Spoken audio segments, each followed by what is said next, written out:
Bismillahirrahmanirrahim. Assalamualaikum warahmatullahi wabarakatuh. Alhamdulillahi ala ihsani wa syukru lahu ala taufiqihi wa amtinani. Asyhadu an la ilaha illallah wahdahu la syarika lahu ta'ziman li sya'ni.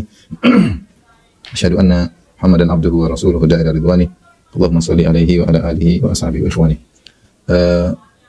Pada kesempatan kali ini kita akan membahas tentang salat-salat yang tidak disyariatkan atau salat-salat bid'ah yang tersebar di masyarakat. Dan ini sepertinya adalah pertemuan terakhir kita dari pembahasan kitab bekal salat. Ada sekitar 30 salat-salat yang tidak disyariatkan dan kita sebutkan satu persatu insyaallah taala pada kesempatan kali ini. Yang pertama, salat yang tidak disyariatkan. Kita tahu sebelum saya membahas, kita ingat bahwasanya amalan tidak diterima kecuali dicontohkan oleh Nabi sallallahu alaihi wasallam, "Man amila amalan laisa alaihi amruna fa huwa rad." Siapa yang melakukan amalan yang tidak ada perintah dari kami maka tertolak. Demikian juga dalam riwayat yang lain Nabi berkata, "Man ahdatsa fi amrina hadza ma laysa minhu fa huwa rad." Siapa yang mengadakan suatu perkara dalam agama ini ya maka akan tertolak. Rasulullah SAW bersabda, "Wa iyyakum muhdatsatil umur." Hati-hatilah kalian dalam perkara-perkara baru dalam agama. Hati-hatilah kalian, waspadalah kalian terhadap perkara-perkara baru dalam agama. Fa inna kulla muhdatsatin bid'ah. Semuanya perkara yang baru adalah bid'ah, wa kullu bid'atin dhalalah. Dan setiap perkara bid'ah adalah sesat. Dan kaidah yang disepakati oleh para ulama bahwasanya al-aslu fil ibadah adalah at-tauqif atau al-aslu fil ibadah adalah tahrim. Asal dalam ibadah adalah dilarang sampai ada dalil yang membolehkannya. Ya karena seorang tidak dibebani dengan suatu ibadah ya. Asalnya manusia tidak dibebani dengan ibadah, kemudian ada beban untuk melaksanakan ibadah. Nah, beban ini datang dari Rabbul Alamin, dari Allah Subhanahu wa taala untuk melalui Rasulnya Muhammad sallallahu alaihi wasallam. Lain halnya dengan perkara duniawi, perkara muamalah, hukum asalnya adalah halal. Hukum asalnya adalah halal sampai ada yang menunjukkan pengharamannya. Ya. Jadi adapun perkara ibadah sebaliknya, hukum asalnya tidak boleh seorang membuat tentang ibadah kecuali disyariatkan oleh Allah Subhanahu wa taala atau melalui Rasulnya Muhammad sallallahu alaihi wasallam. Ya. Tapi di antara ibadah-ibadah yang tidak dianjurkan, tidak disyariatkan, yang pertama adalah mengulang-ulang salat fardu. Ya. Seorang hanya diwajibkan salat fardu sekali saja, misalnya salat zuhur ya sekali salat zuhur. Sekali saja salat zuhur, tidak dianjurkan dia untuk mengulangi salat zuhur kedua kali, ketiga kali kecuali kalau salatnya bermasalah. Misalnya salatnya ternyata tidak memenuhi persyaratan atau ada rukun yang dia tinggalkan, maka dia boleh mengulangi ya. Ternyata dia lupa, dia tadi sholat tanpa wudu misalnya, atau dia lupa dia sholat dia belum mandi junub misalnya, maka silakan dia ulangi. Tapi kalau ternyata sholatnya sudah dia lakukan, ya maka tidak perlu dia ulangi kedua kali. Jika dia sengaja melakukannya kedua kali tanpa ada sebab tertentu, hanya ingin menganggap sholat fardu ini kalau double pahalanya double, maka ini tidak disyariatkan sama sekali. Namun bisa dia ulangi kalau ada sebab. Contohnya misalnya yang dilakukan oleh Mu'adz bin Jabal, Mu'adz sholat dua kali dengan jemaah berbeda, yang satu adalah fardu, yang satu sunnah. Jadi dia sholat bersama Nabi SAW agar mendapatkan keutamaan sholat bersama Nabi, kemudian dia pulang ke daerahnya, dia menjadi imam karena makmumnya membutuhkan imam, dia sebagai imam. Ini contoh, sholat fardu dua kali tapi ada sebab, karena dia harus mengimami sekelompok orang yang mungkin mereka tidak pandai sholat sebagaimana Mu'adz bin Jabal radhiyallahu ta'ala anhu ya. Salah satunya fardu, salah satunya diniatkan untuk sholat sunnah, dan ini dijadikan dalil oleh para ulama tentang bolehnya bermakmum kepada imam yang antara imam dan makmum bisa beda niat. Bisa beda niat, yang satu berniat fardu, yang satu berniat sunnah. Karena Mu'adz bin Jabal dia salat Isya dua kali, satu bersama Nabi, satu bersama kaumnya. Tinggal para ulama khilaf apakah yang bersama Nabi adalah sunnah, yang bersama dia adalah wajib atau sebaliknya. Tapi intinya salah satunya adalah sunnah dan ada sebabnya karena ada jamaah yang perlu diimami. Contoh juga seorang bisa mengulangi salat fardu dengan niat salat sunnah ketika ada masbuk yang terlambat, sebagaimana Nabi SAW pernah berkata kepada para sahabat, "Man yatasaddaq ala hadza?" Siapa yang bersedekah kepada orang ini?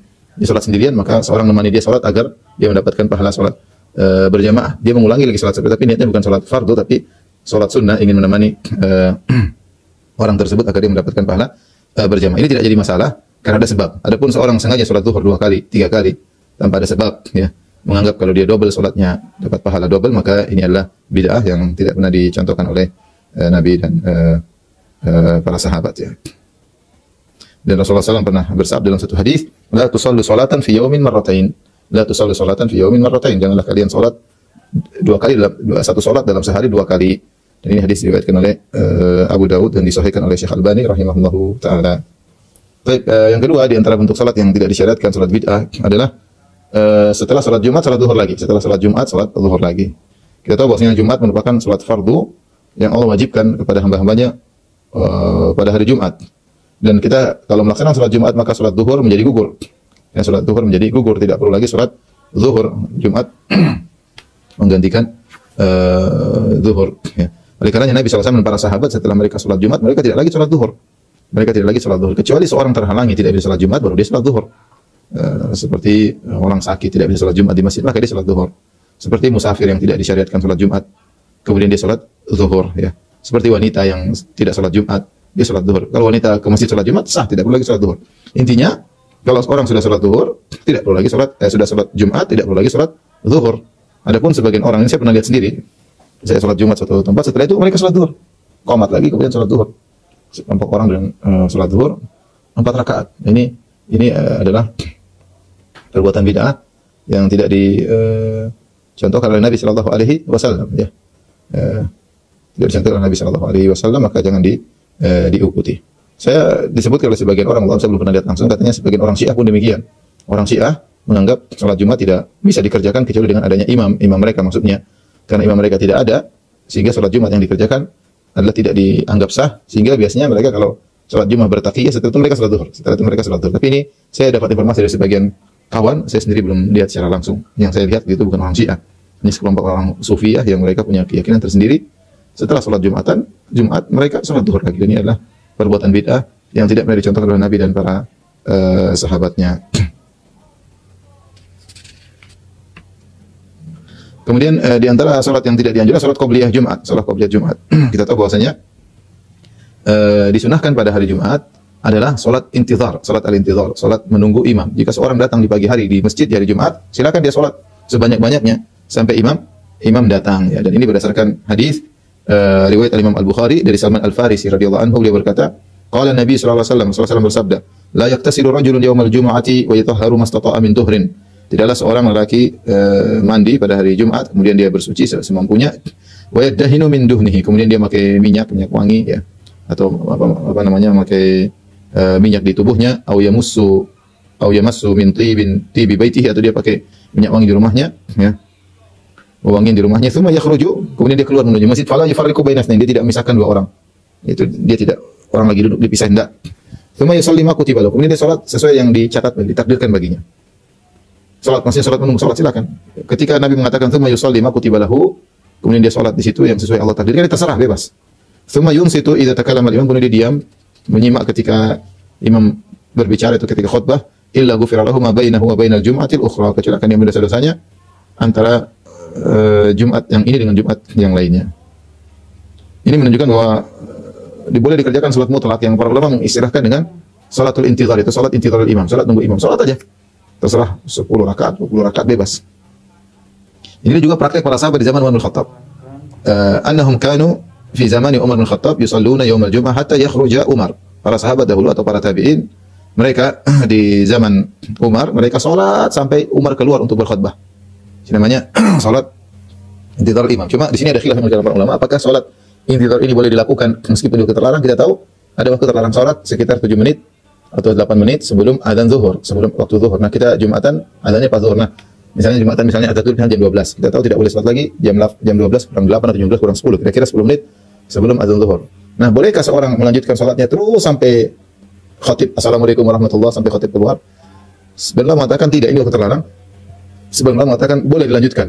Yang benar Allah alam bisawab, boleh. Jadi lanjut terus salat ya. Kali ini salat ada sebabnya. Kita tahu salat-salat yang ada sebabnya boleh dikerjakan meskipun terlarang.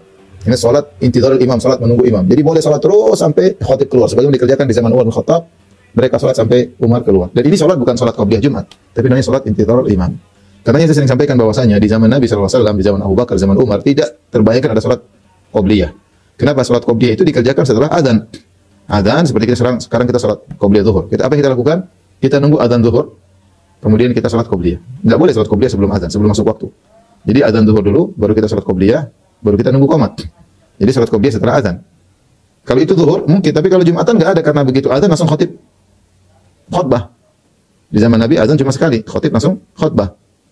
Jadi tidak terbayangkan ada salat qabliyah karena begitu adzan khatib langsung khutbah. Adapun itu di zaman Nabi, di zaman Abu Bakar, zaman Umar, tidak ada namanya azan 2 kali, azan cuma sekali, ya. Sehingga begitu imam naik mimbar, mengucapkan salam, khutbah, mengucapkan salam kemudian azan, setelah azan langsung khutbah. Ya, kita nggak ada waktu untuk salat qabliyah karena kita harus mendengarkan khutbah imam. Di zaman Utsman radhiyallahu taala anhu, azan 2 kali. Tapi azan pertama bukanlah azan di waktu masuk waktu, tapi azan tersebut sebelum masuk waktu. diazankan pun di pasar-pasar, bukan di masjid, di pasar-pasar, agar orang-orang siap untuk sholat Jumat, agar mereka tidak terlambat. Jadi tidak ada namanya sholat qobliyah. Oleh karenanya Ibnu Hajar Al-Asqalani berkata, ya, wa amma sunnatul jum'ati allati qablaha falam yathbut fiha syai'un. Kata Ibnu Hajar dalam Fathul Bari, adapun salat sunnah Jumat yaitu sebelum Jumat, maka tidak ada satu hadis sahih pun yang mendukungnya. Ini kesimpulan dari Ibnu Hajar Al-Asqalani rahimahullahu taala. Tapi yang dilakukan orang zaman sekarang, ada azan pertama, azan kedua. Kalau dia maksudnya ada salat intizar, seperti kita di Indonesia ada azan pertama, azan kedua, bedanya cuma pertama, azan kedua mungkin cuma 5 menit atau berapa menit. Kalau dia sejak awal sudah salat, enggak apa azan salat terus. Azan pertama, habis itu salat lagi sampai imam keluar azan kedua, enggak ada masalah. Ya. Tapi kalau dia niatkan salat qobliyah, ini tidak ada contohnya. Dia tidak salat intizar dari awal, cuma masuk masjid, kemudian salat tahiyatul masjid, kemudian duduk sampai nunggu azan pertama. Azan pertama, kemudian dia bangun untuk salat qobliyah, nah ini tidak ada contohnya. Tapi kalau seperti di Madinah sekarang, Madinah sama azan pertama, azan kedua setengah jam ya. Maka dia setelah azan pertama dia salat, enggak ada masalah ya. Silakan dia salat terus karena memang itu belum masuk waktu zuhur dan itu salat intizar, salat intizar. Jadi ingat yang disunahkan adalah salat intizar, bukan salat qobliyah. Salat nunggu imam dan itu 10 rakaat, 20 rakaat, 30 rakaat bebas sampai imam keluar. Kemudian di antara salat bid'ah adalah melakukan salat sunnah berjamaah secara terus-menerus seperti qiyamul lail terus-menerus berjamaah. Ini tidak pernah dicontohkan. Para ulama mengatakan boleh sesekali salat sunnah dikerjakan berjamaah, boleh. Salat duha berjamaah sesekali boleh. Rasulullah SAW pernah pergi ke rumah Anas bin Malik di waktu duha, karena Rasulullah SAW salat bersama Anas bersama jamaah rumah di waktu duha. Ya, itu Rasulullah pernah melakukannya untuk mengajarkan bagaimana salat, dan itu boleh sesekali. Tapi kalau terus-menerus selalu salat duha berjamaah, kemudian salat rawatib berjamaah, qiyamul lail, ini tidak disunnahkan sama sekali, tidak ada contohnya.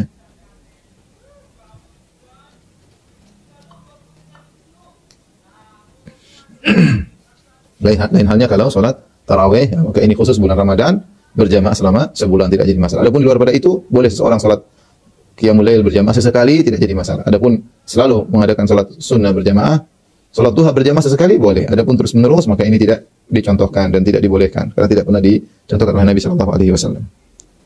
Kemudian juga di antara salat sunnah yang tidak dianjurkan atau salat yang tidak dianjurkan yang nomor 5 adalah salat sunnah lebih dari 2 rakaat setelah terbitnya fajar. Yang ada kita tahu 2 rakaat sebelum fajar. Tidak boleh kita tambah 2, 4, 6 ya. Ini tentunya tidak ada contohnya ya.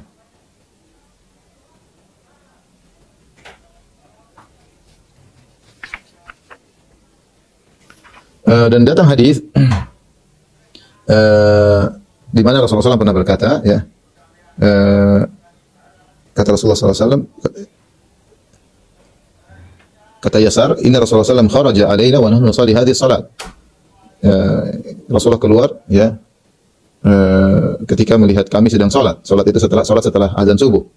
Maka Rasulullah SAW berkata, faqala liyublik syahidukum ghaibakum, hendaknya yang hadir menyampaikan kepada yang tidak hadir, la tusallu ba'dal fajr illa sajdatain. Janganlah kalian salat subuh kecuali cuma 2 kali sujud, 2 rakaat, cuma 2 rakaat ya.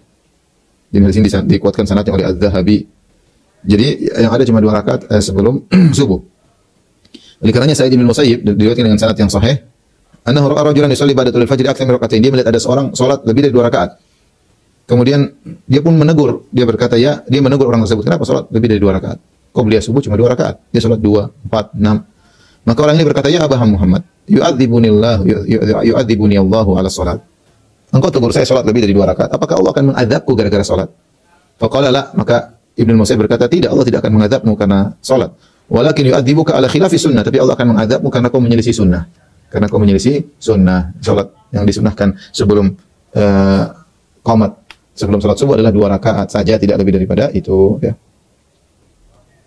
Tadi juga ada dalam riwayat, la salata ba'dal fajri illa raka'atil fajri. Tidak ada 2 salat setelah terbit fajar kecuali qobliyah subuh 2 rakaat saja ya. Kecuali 2 rakaat saja, dan hadis ini disahihkan oleh Syekh Albani dekat syawahidnya. Oleh karenanya disunahkan jika seorang ke masjid, laki-laki, begitu sampai di masjid tidak perlu tahiyatul masjid, langsung perhatikan ini.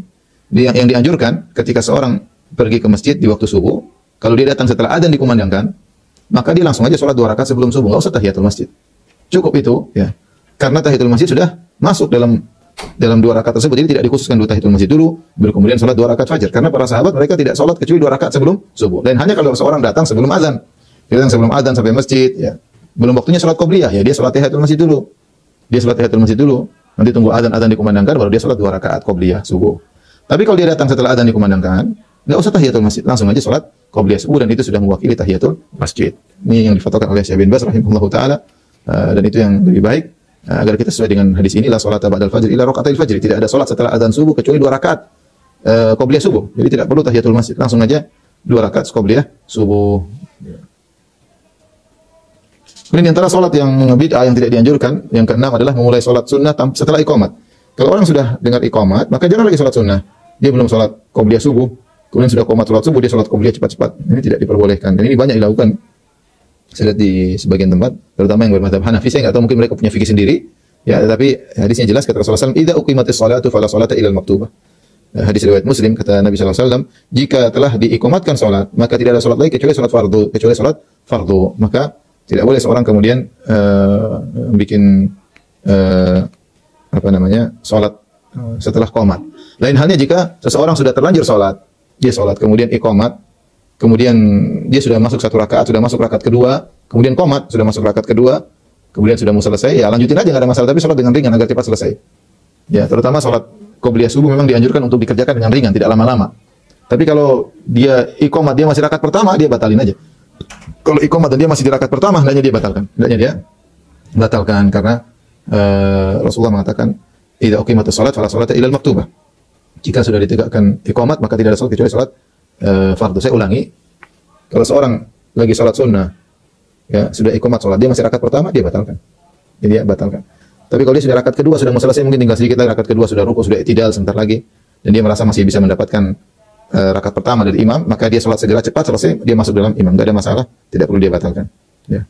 Apalagi kalau dia belum apa-apa sudah qomat, jangan kemudian saya qomat dia kemudian baru sholat sunnah, ini dilarang, justru menentang hadis Nabi SAW. Rasulullah sudah bilang, la idza uqimatis shalat fala sholata illa al-maktubah. Jika ditegakkan iqamat maka tidak ada sholat kecuali sholat fardu. Dia nekat sholat sunnah, tentu ini tidak dibenarkan.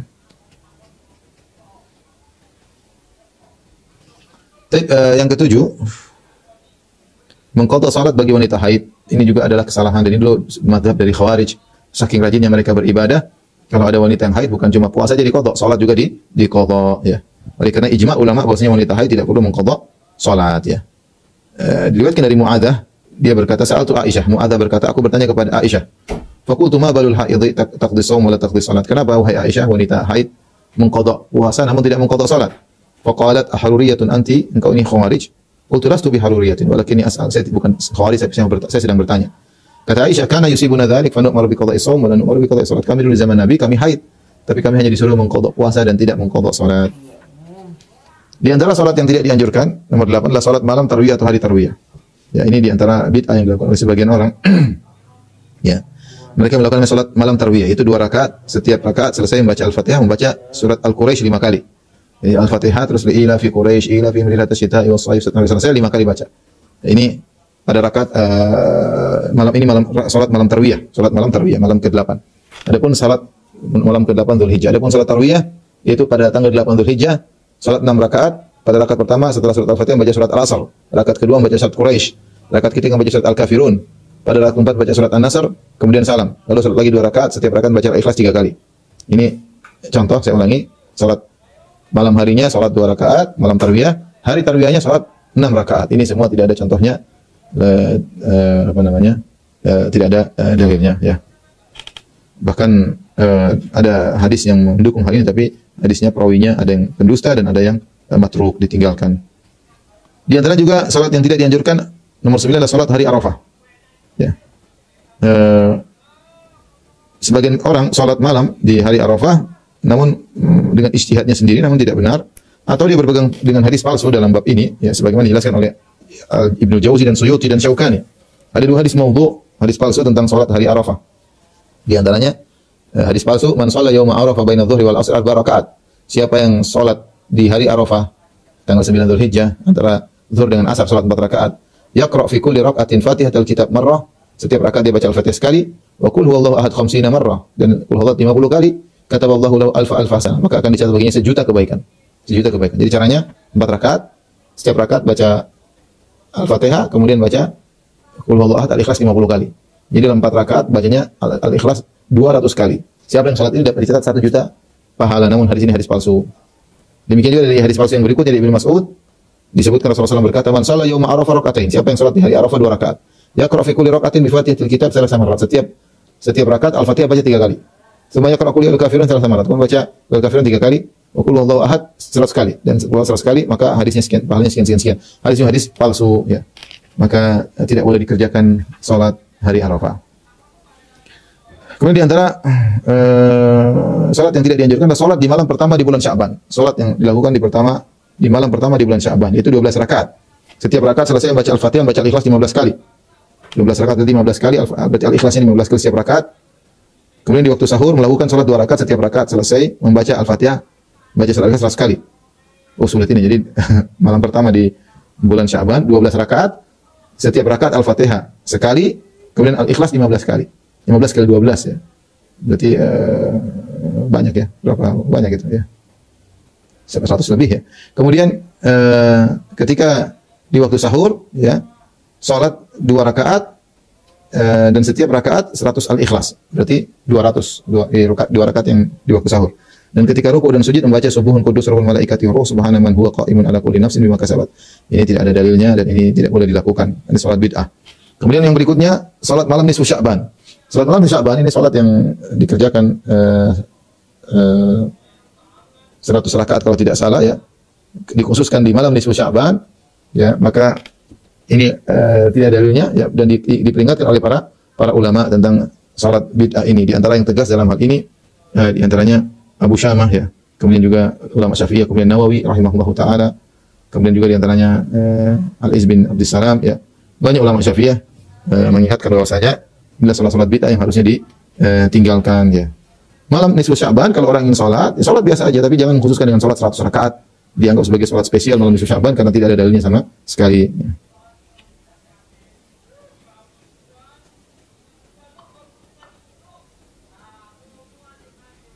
Kemudian juga di antara salat yang bid'ah adalah salat Al-Qadar.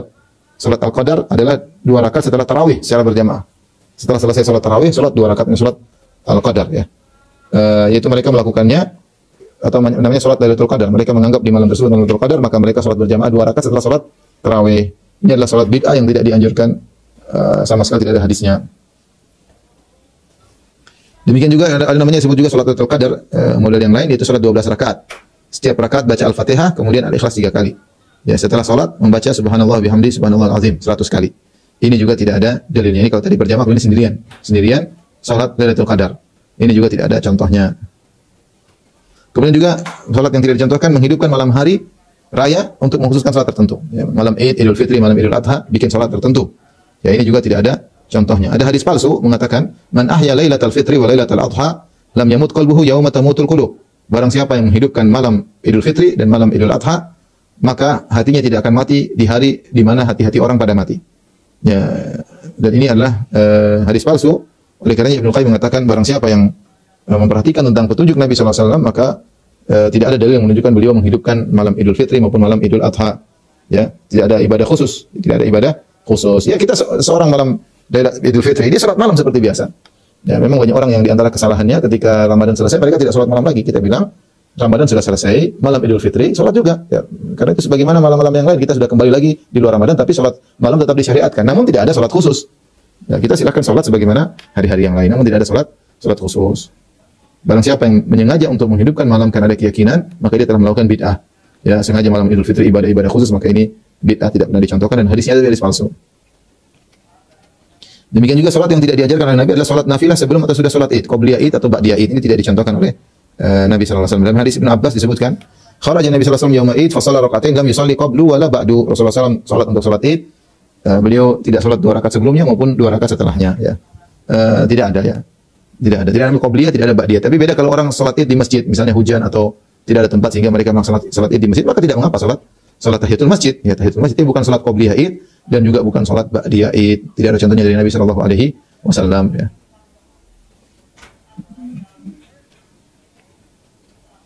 Demikian juga salat hari Asyura, ini juga tidak dicontohkan ya. Sebagian orang membuat hadis-hadis palsu untuk menghidupkan hari Asyura ya, dengan salat-salat tertentu ya. Di antaranya hadis palsu, man shalla yauma Asyura ma baina adh-dhuhri wal 'ashri 40 raka'ah. Yaqra fi kulli raka'ah bi Fatihatil Kitab marratan wa ayatul kursi 10 marrat. Wa qul huwallahu ahad 11 marrah wal mu'awwidhatain 5 marrat. Fa idza sallama istaghfara 70 marrah atahu Allahu fil firdaus qubbatan bayda fiha baitun min zamradah khadra si'atu dzalik al-bait mithlu dunya 3 marrat. Dan seterusnya. Barang siapa yang salat pada hari Asyura, antara zuhur dan asar 40 rakaat, hari Asyura yaitu 10 Muharram. Dia salat 40 rakaat antara zuhur dan asar, setiap rakaat membaca Al-Fatihah 1 kali dan ayat kursi 10 kali dan surat Al-Ikhlas 11 kali dan muawwidzatain itu qul a'udzu birabbil nas 5 kali. Kemudian setelah salam beristighfar 70 kali. Maka Allah akan memberikan banyak kubah putih di surga Firdaus. Di dalamnya terhadap ada rumah dari zamrud hijau. Luas rumah tersebut seperti tiga kali lipat luas dunia. Luas rumah tersebut seperti 3 kali lipat luas dunia. Di dalam rumah tersebut ada ranjang dari cahaya yang penyangganya dari minyak wangi ambar berkilai. Di atas ranjang ada 100 kasur dari za'faran. Ini hadis palsu. Sudah dijelaskan oleh Ibnu Jauzi dalam kitabnya Al-Mawdu'at. Demikian juga salat malam Asyura 100 rakaat. Setiap rakaat baca Al-Fatihah kemudian baca Al-Ikhlas 3 kali. Ini juga hadis palsu. Salat bid'ah. Demikian juga namanya salat pada waktu sahur malam Asyura 4 rakaat. Setiap rakaat Al-Fatihah 3 ayat kursi 3 kali, Al-Ikhlas 11 kali. Setelah itu membaca surat Al-Ikhlas 100 kali. Ini juga salat bid'ah. Kemudian juga salat hari Asyura ketika matahari terbit dengan cara salat 2 rakaat. Pada rakaat pertama baca Al-Fatihah kemudian baca ayat kursi. Pada rakaat kedua membaca law anzalna hadzal Qur'an sampai akhir surat Al-Hasyr. Dan selesai membaca ya awalul awwalin ya akhirul akhirin. Ini semua hadis palsu ya. Tidak boleh dikerjakan karena jika seorang melakukannya terjerumus dalam bid'ah.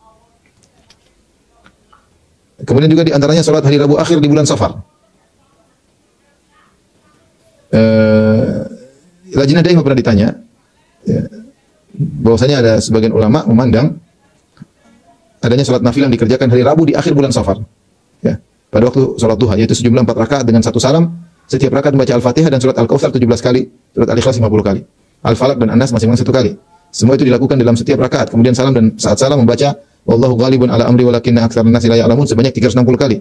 Dan Jauharul Kamal 3 kali dan ditutup dengan subhana rabbika rabbil izzati amma yasifun wa salamun alal mursalin walhamdulillahi rabbil alamin. Setelah itu bersedekah sepotong roti kepada orang fakir. Khasiat ayat ini adalah mencegah bala yang turun pada hari Rabu akhir di bulan Safar. Mereka mengatakan akan turun pada setiap tahun 320.000 macam cobaan dan semuanya turun pada hari Rabu akhir bulan Safar sehingga menjadi hari tersulit dalam 1 tahun. Orang yang melakukan salat tersebut dengan tata cara yang disebutkan tadi dengan kemurahannya Allah akan menjaganya dari berbagai bala yang turun pada hari tersebut dan tidak diputuskan wajib karena sebagian orang tidak mau melakukan tata cara tersebut seperti anak kecil misalnya. Apakah ini merupakan solusi? Maka Lajnah Daimah mengatakan ini adalah bid'ah yang mungkar ya. Kemudian mereka berkata para ulama Lajnah Daimah, siapapun yang menisbatkan salat itu beserta tata caranya kepada Nabi atau salah satu sahabat, maka sungguhnya ia telah melakukan kedustaan yang besar dan dia berhak mendapatkan hukuman para pendusta dari Allah Subhanahu wa taala. Ini dusta, bikin salat. Yang sekarang juga namanya Rabu Bekasan di tanah air kita sama. Ini salat bid'ah tidak boleh dikerjakan. Ya, Rabu Bekasan keyakinannya sama. Ya, saya nggak tahu kalau Rabu Bekasan itu salat hari Rabu, apakah akhir bulan Safar atau bulan apa ya. Dan ini adalah salat, saya bilang salat bid'ah yang bercampur dengan tatayur, menganggap hari tersebut hari sial. Ya, ini tatayur, syirik kecil, kemudian dilawan dengan salat bid'ah, maka jangan dikerjakan. Kemudian di antara salat bid'ah salat raghaib yang dikerjakan di bulan Rajab pada malam Jumat pertama antara maghrib dan isya. Ya, biasanya dimulai dengan puasa hari Kamis dulu, yaitu hari Kamis pertama di bulan Rajab. Kemudian salat di antara maghrib dengan isya kalau tidak salah 12 rakaat ya. Dan ini dijelaskan oleh para ulama ya, adalah salat yang bid'ah. Imam Nawawi keras dalam hal ini ya. Dan juga para ulama Syafi'iyah lainnya. Di antara salat yang mereka ingkari salat malam nisfu Sya'ban 100 rakaat dan salat raghaib yang tadi 12 rakaat antara maghrib dan isya. Bahkan mereka mengatakan jangan terpedaya dengan apa yang disebut oleh Al-Ghazali ya, maksudnya karena hadisnya tidak ada. Ya, itu pendapat, tapi ini adalah salat yang bid'ah, tidak perlu diikuti.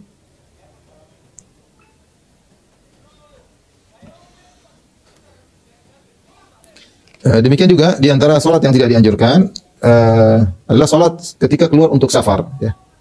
Ini ada pendapat sebagian ulama yang mengatakan dianjurkan salat 2 rakaat ketika hendak safar dengan baca Al-Fatihah pada rakaat pertama dan kemudian surat Al-Kafirun, dan yang rakaat kedua baca Al-Fatihah kemudian baca surat Al-Ikhlas ya. Ada hadis tapi hadisnya lemah ya. Ma khalafa abdun ala ahlihi afdala min raqataini yarka'uhuma indahum hina yuridu safaran. Tidaklah seorang hamba meninggalkan untuk keluarga sesuatu yang lebih baik daripada 2 rakaat yang dilakukan di sisi mereka ketika ingin safar. Namun ini adalah hadis yang lemah sehingga salat tersebut tidak dianjurkan ya. Demikian juga salat musafir 2 rakaat ketika berhenti suatu tempat atau meninggalkannya. Sama, ketika mampir suatu tempat sengaja salat, orang musafir dia singgah di tempat sengaja salat 2 rakaat, ini tidak ada sunnahnya. Ya kalau mau dia pingin salat dua silakan. Ya tapi kalau sengaja singgah suatu tempat karena sunnahnya salat di tempat singgah tersebut, maka ini tidak ada dalilnya ya.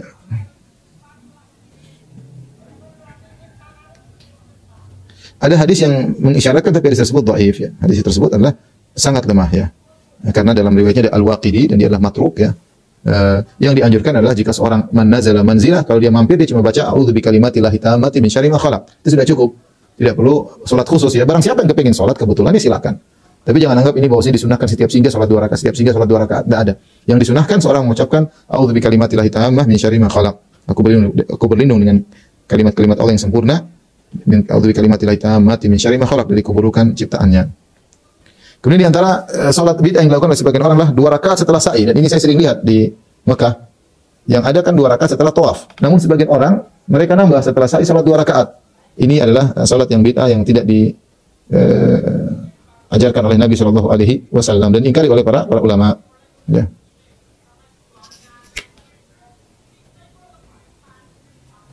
Diingkari oleh Nawawi dan yang lainnya. Bahkan ulama Syafi'i mengingkari perbuatan ini. Ini tidak boleh dilakukan. Yang ada cuma 2 rakaat setelah tawaf. Maka tidak boleh dikiaskan kemudian bikin lagi salat 2 rakaat setelah sa'i. Nanti kalau dibuka pintu kias seperti ini, orang yang bikin lagi 2 rakaat setelah lempar jamarat. 2 rakaat setelah lempar jamarat. Padahal tidak ada sunahnya 2 rakaat setelah lempar jamarat ya. Nanti bikinlah 2 rakaat setelah ini, 2 rakaat setelah ini, 2 rakaat setelah ini semua tidak ada contohnya.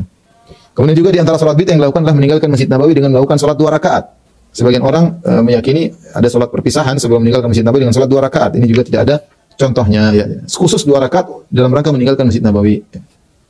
Ini tidak ada sunnahnya. Kemudian juga salat 2 rakaat ketika turun hujan ya. Mereka berdalil dengan suatu hadis, tapi hadis ini hanya berasal dari buku-buku Syiah ya. Dikatakan Rasulullah bersabda, "Idza ra'aitumul matar fasallu inda dzalika rak'atain. Faman fa'ala dzalika bi husni niyyatin wa khushu'in wa tamamin min ar-ruku' wa sujud kataballahu lahu bi kulli qatra min dzalika al-matar asyar hasanat." Kata Nabi, siapa yang melihat hujan maka salatlah 2 rakaat. Jika kalian lihat hujan salatlah 2 rakaat. Siapa yang salat 2 rakaat dengan niat yang benar, dengan khusyuk, dengan ruku yang benar, sujud yang benar, maka Allah catat bagi dia pahala setiap tetes hujan 10 kebaikan. Dapat pahala berapa triliun? 1 tetes hujan 10 kebaikan. Tetes hujan banyak banget ya. Ini hadis tidak ada dalam buku-buku Ahlussunnah dan ini hadis palsu ya. Kalau orang lagi sholat aja, tapi jangan menyengajakan sholat karena hujan. Ini nggak ada contohnya dengan meyakini akan dapat pahala sesuai dengan jumlah tetesan hujan. Bahkan 1 tetes dilipat kali jadi 10 kali lipat pahala. Kemudian juga di antara sholat yang tidak dianjurkan adalah sholat 2 rakaat sebelum akad nikah. Ini juga tidak ada dalilnya ya. Sholat 2 rakaat sebelum akad nikah. Yang ada yang dilakukan oleh sebagian salaf adalah sholat sebelum berhubungan dengan istri. Itu ada ya. Tetapi kalau 2 rakaat 2 rakaat sebelum akad maka tidak ada contohnya ya, tidak ada contohnya. Kita sebelum akad salat 2 rakaat, setelah baru akad nikah, ini enggak ada contohnya, salat bid'ah. Tapi kalau orang sudah menikah kemudian dia ingin menggauli istrinya sebelumnya dia buka dengan salat 2 rakaat agar berkah, maka ini tidak jadi masalah ya.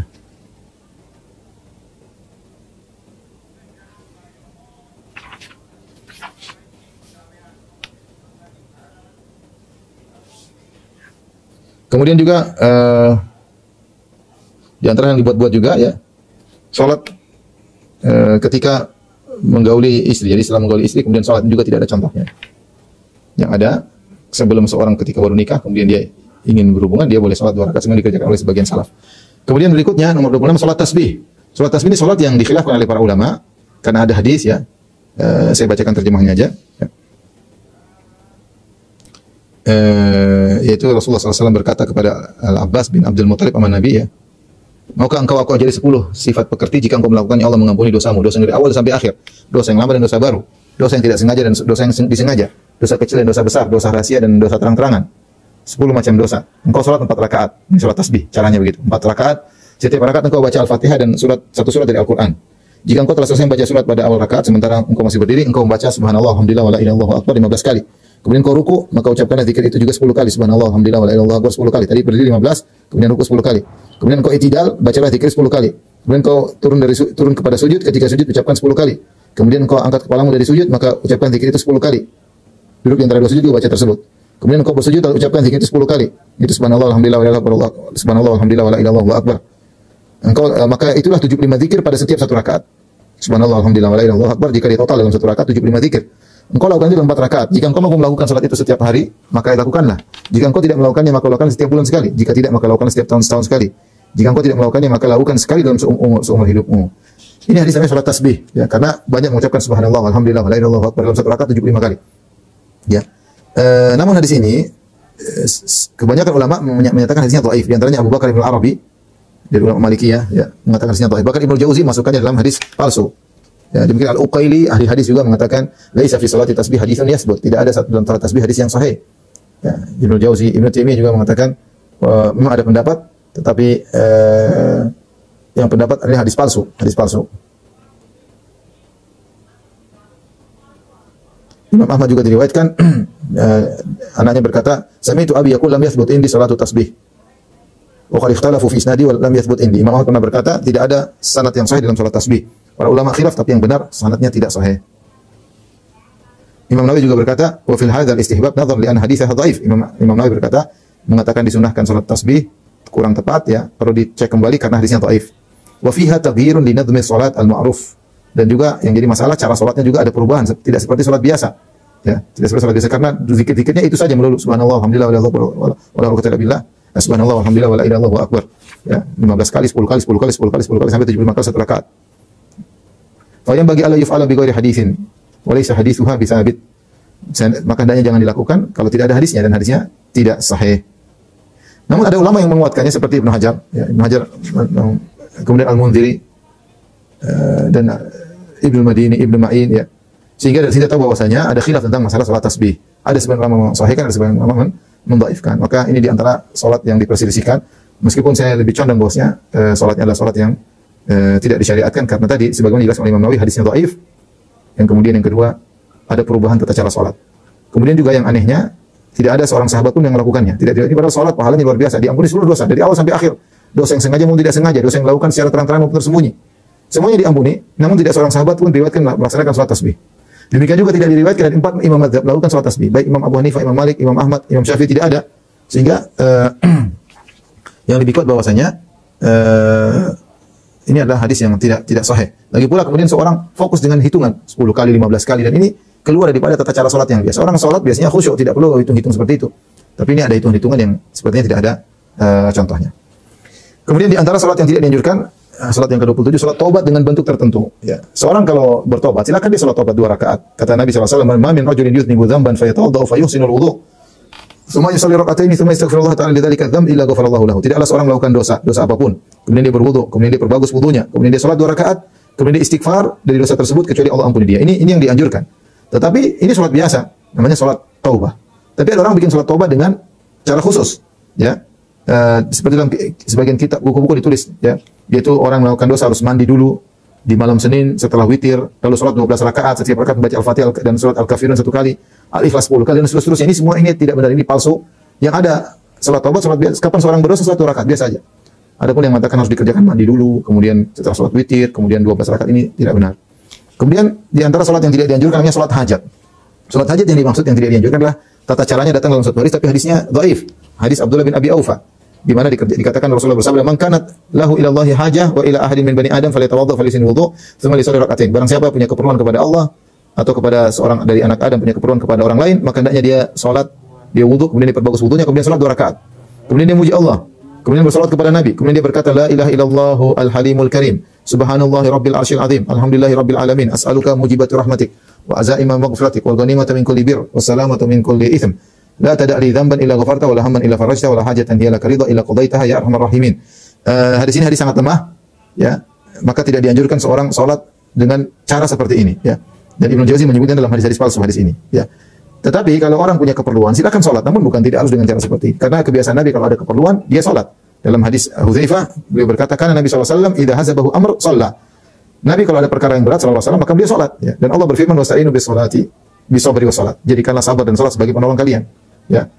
Ya ayyuhalladzina amanu ista'inu bisabri was salat ya. Ya orang beriman jadikanlah sabar dan salat sebagai penolongmu. Innallaha ma'as sabirin, sesungguhnya Allah bersama orang yang sabar. Jadi tidak jadi masalah jika seorang ada keperluan dia salat, tapi bukan salat hajat sebagaimana disebut dalam hadis dengan doa tertentu. Ini karena hadisnya dhaif. Tapi seorang ada keperluan, ada kegelisahan langsung salat. Dan itu sunnah Nabi sallallahu alaihi wasallam.